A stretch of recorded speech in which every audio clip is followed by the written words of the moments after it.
श्राद्ध 16 दिन क्यों मनाए जाते हैं? जो भी ये कथा सुनता है उसके सभी पाप नष्ट हो जाते हैं। पितर पक्ष की अवधि को बहुत ही महत्वपूर्ण माना जाता है। इस अवधि में पितरों के निमित्त श्राद्ध, तर्पण और पिंडदान आदि करने का विधान है। माना जाता है कि इससे उन्हें तृप्ति मिलती है और वे हमें सुख समृद्धि का आशीर्वाद देते हैं। अभी पितर पक्ष चल रहा है और 16 दिन के श्राद्ध पक्ष में सनातन धर्मी अपने पितरों को याद करते हैं और उनकी आत्मा की शांति के लिए सभी वैदिक अनुष्ठान करते हैं। लेकिन बहुत कम लोग जानते हैं कि 16 दिन का पितर पक्ष दानवीर कर्ण की एक भूल के कारण मनाया जाता है और कर्ण के कारण ही पितर पक्ष मनाने की परंपरा शुरू हुई थी। आइए जानते हैं इसके पीछे की धार्मिक मान्यता। पुराणों के मुताबिक पितर पक्ष में दान पुण्य का विशेष विधान होता है और इसका फल जीवात्मा को स्वर्गलोक में प्राप्त होता है।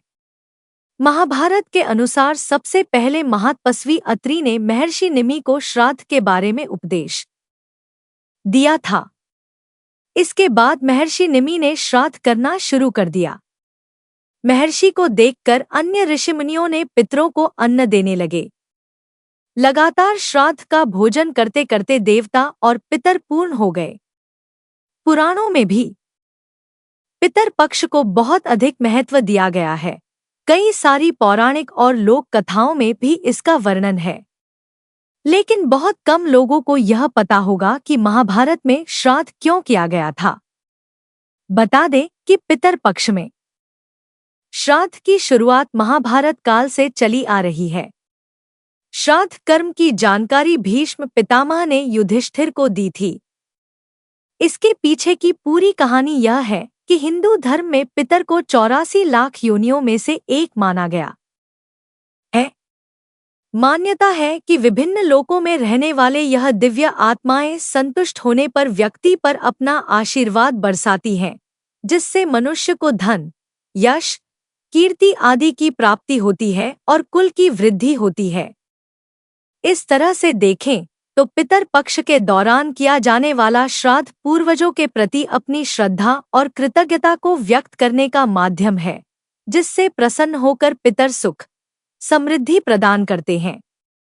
मान्यता है कि जब मृत्यु के बाद सूर्यपुत्र कर्ण की आत्मा स्वर्ग पहुंची तो उन्हें वहां पर खाने के लिए भोजन की बजाय ढेर सारा स्वर्ण दिया गया। तब उन्होंने इंद्र देवता से इसका कारण पूछा। इंद्रदेव ने कर्ण को बताया कि पृथ्वी पर रहते हुए उन्होंने कभी भी अपने पितरों के निमित्त भोजन, दान, तर्पण आदि नहीं किया। तब कर्ण ने जवाब दिया कि उन्हें अपने पूर्वजों के बारे में कुछ भी ज्ञात नहीं था, इसलिए अनजाने में उनसे यह भूल हुई। दानवीर कर्ण अपनी दानवीरता के लिए जाने जाते थे और जीवन भर उन्होंने गरीबों और जरूरतमंदों को धन और स्वर्ण का दान किया। अपने द्वार पर आने वाले किसी भी व्यक्ति को उन्होंने बिना धन दिए लौटने नहीं दिया। लेकिन कर्ण ने अपने जीवन काल में अन्न दान नहीं किया। अंतिम समय में जब कर्ण ने मृत्युलोक छोड़ा और स्वर्ग पहुंचे तो उन्हें खूब सोना दिया गया और खाने के लिए कुछ भी नहीं दिया गया। कर्ण ने जब भगवान इंद्र से इसका कारण पूछा तो देवराज इंद्र ने बताया कि उन्होंने जीवन भर सोना ही दान किया है और पितरों की आत्मा की शांति के लिए कभी भी अन्नदान नहीं किया, इसलिए उन्हें अन्न नहीं दिया गया। तब कर्ण ने इस बात को लेकर अनभिज्ञता जाहिर करते हुए कहा कि मुझे अन्नदान के महत्व की जानकारी नहीं थी। कर्ण को जब अपनी गलती का एहसास हुआ तो उन्हें अपनी गलती सुधारने के लिए एक बार 16 दिन के लिए धरती पर भेजा गया था। इन 16 दिनों में कर्ण ने अपने पूर्वजों को याद करते हुए तर्पण किया, भूखे और गरीबों को डोट अन्नदान किया और फिर स्वर्गलोक चले गए। ऐसी मान्यता है कि तभी से 16 दिन का पितर पक्ष मनाने की परंपरा चल रही है और इस दौरान लोग अपने मृत पूर्वजों को याद कर भोजन का आयोजन करते हैं। साथ ही इस बात का भी ध्यान रखना चाहिए कि पितर पक्ष के दौरान यदि कोई भिक्षा मांगने आए तो उन्हें कभी खाली हाथ नहीं जाने देना चाहिए।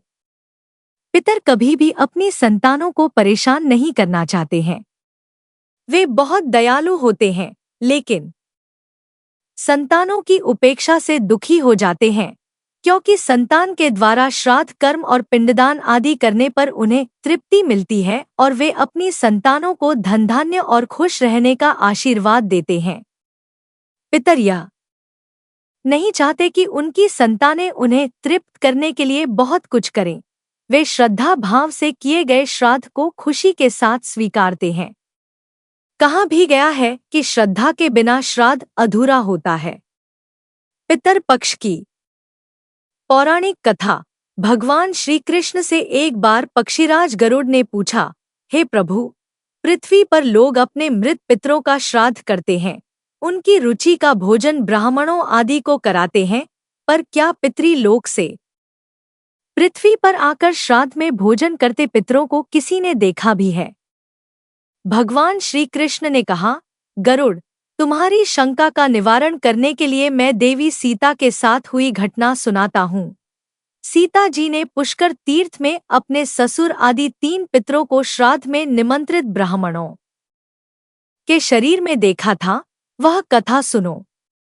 भगवान श्री कृष्ण कहते हैं, हे गरुड़, यह तो तुम्हें ज्ञात ही है कि श्रीराम अपने पिता दशरथ की आज्ञा के बाद वन गमन कर गए थे। साथ में देवी सीता भी थी। बाद में श्रीराम को यह पता लग चुका था कि उनके पिता उनके वियोग में शरीर त्याग चुके हैं। जंगल जंगल घूमते सीता जी के साथ श्रीराम ने पुष्कर तीर्थ की भी यात्रा की। अब यह श्राद्ध का अवसर था। ऐसे में पिता का श्राद्ध पुष्कर में हो, इससे श्रेष्ठ क्या हो सकता था? तीर्थ में पहुंचकर उन्होंने श्राद्ध की तैयारियां आरंभ की। श्रीराम ने स्वयं ही विभिन्न शाक, फल एवं अन्य उचित खाद्य सामग्री एकत्र किए। जानकी जी ने भोजन तैयार किया। उन्होंने एक पके हुए फल को सिद्ध करके श्रीराम जी के सामने उपस्थित किया। श्रीराम ने ऋषियों और ब्राह्मणों को सम्मान सहित आमंत्रित किया। श्राद्ध कर्म में दीक्षित श्रीराम की आज्ञा से स्वयं दीक्षित होकर सीता जी ने उस धर्म का सम्यक और उचित पालन किया और सारी तैयारियां संपन्न हो गईं। अब श्राद्ध में आने वाले ऋषियों और ब्राह्मणों की प्रतीक्षा थी। उस समय सूर्य आकाश मंडल के मध्य पहुंच गए और कुतुब मुहूर्त यानी दिन का 8वां मुहूर्त अथवा दोपहर हो गई। श्रीराम ने जिन ऋषियों को निमंत्रित किया था, वे सभी आ गए थे। श्रीराम ने सभी ऋषियों और ब्राह्मणों का स्वागत और आदर सत्कार किया तथा भोजन करने के लिए आग्रह किया।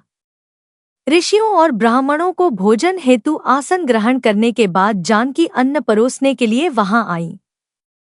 उन्होंने कुछ भोजन बड़े ही भक्ति भाव से ऋषियों के समक्ष उनके पत्तों की बनी थाली पर परोसा। वे ब्राह्मणों के बीच भी गईं, पर अचानक ही जानकी भोजन करते ब्राह्मणों और ऋषियों के बीच से निकली और तुरंत वहां से दूर चली गई। सीताजी लताओं के मध्य छिपकर बैठ गई। यह क्रियाकलाप श्रीराम देख रहे थे। सीता के इस कृत्य से श्रीराम कुछ चकित हो गए। फिर उन्होंने विचार किया कि ब्राह्मणों को बिना भोजन कराए साध्वी सीता लज्जा के कारण कहीं चली गई होंगी। सीता जी एकांत में जा बैठी हैं। फिर श्रीराम जी ने सोचा, अचानक इस कार्य का क्या कारण हो सकता है? अभी यह जानने का समय नहीं। जानकी से इस बात को जानने से पहले मैं इन ब्राह्मणों को भोजन करा लूं, फिर उनसे बात कर कारण समझूंगा। ऐसा विचार कर श्रीराम ने स्वयं उन ब्राह्मणों को भोजन कराया। भोजन के बाद ऋषियों को विदा करते समय भी श्रीराम के मस्तिष्क में यह बात रह रहकर घुमड़ रही थी कि सीता ने ऐसा अप्रत्याशित व्यवहार क्यों किया। उन ब्राह्मणों के चले जाने पर श्रीराम ने अपनी प्रियतमा सीता जी से पूछा, ब्राह्मणों को देखकर तुम लताओं की ओट में क्यों छिप गई थीं? यह उचित नहीं जान पड़ा। इससे ऋषियों के भोजन में व्यवधान हो सकता था। वे कुपित भी हो सकते थे। श्री राम बोले, हे सीते, तुम्हें तो ज्ञात है कि ऋषियों और ब्राह्मणों को पितरों के प्रतीक माना जाता है। ऐसे में तुमने ऐसा क्यों किया? इसका कारण जानने की इच्छा है, मुझे अविलंब बताओ।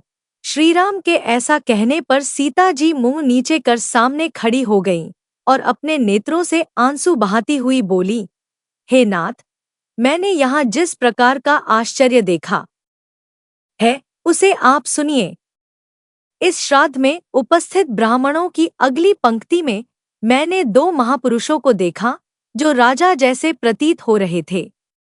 ऋषियों ब्राह्मणों के बीच सजे संवरे राजा महाराजा जैसे महापुरुषों को डोट देख मैं अचरज में थी। तभी मैंने आपके पिताश्री के दर्शन भी किए। वह भी सभी तरह के राजसी वस्त्रों और आभूषणों से सुशोभित थे। आपके पिता को देखकर मैं बिना बताए एकांत में चली आई थी। मुझे न केवल लज्जा का बोध हुआ, बल्कि मेरे विचार में कुछ और भी आया। तभी निर्णय लिया, हे प्रभु, पेड़ों की छाल, वल्कल और मृगचर्म धारण करके मैं अपने ससुर के सम्मुख कैसे जा सकती थी? मैं आपसे यह सत्य ही कह रही हूँ। अपने हाथ से राजा को मैं वह भोजन कैसे दे सकती थी जिसे दास-दासियों के भी दास कभी वैसा भोजन नहीं करते? मिट्टी और पत्तों आदि से बने पात्रों में उस अन्न को रखकर मैं उन्हें कैसे देती? मैं तो वही हूँ जो पहले सभी प्रकार के आभूषणों से सुशोभित रहती थी और आपके पिताश्री मुझे वैसी स्थिति में देख चुके थे। आज मैं इस अवस्था में उनके सामने कैसे जाती? इससे उनके मन को भी क्षोभ होता। मैं उनको क्षोभ में कैसे देख सकती थी? क्या यह कहीं से उचित होता? इन सब कारणों से हुई लज्जा के कारण मैं वापस हो गई और किसी की दृष्टि न पड़े, इसलिए सघन लता में ना बैठी। गरुड़ जी बोले, हे भगवान, आपकी इस कथा से मेरी शंका का उचित निवारण हो गया। श्रद्धा में पितृगण साक्षात प्रकट होते हैं और वे श्राद्ध का भोजन करने वाले ब्राह्मणों में उपस्थित रहते हैं। अगर वीडियो पसंद आई तो हमारे चैनल को सब्सक्राइब करें। धन्यवाद।